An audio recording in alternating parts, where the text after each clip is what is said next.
I am stretched upon your grave and will lie there forever if your hands were in mine. I'd be sure they'd not sever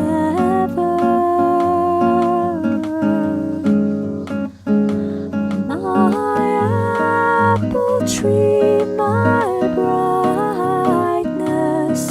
'Tis time we were together, for I smell of the earth and am warm by the weather.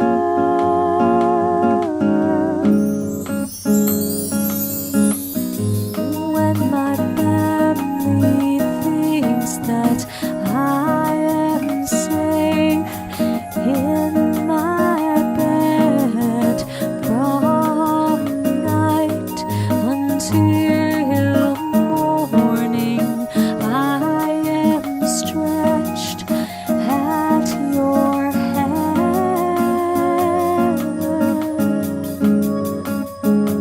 calling out into the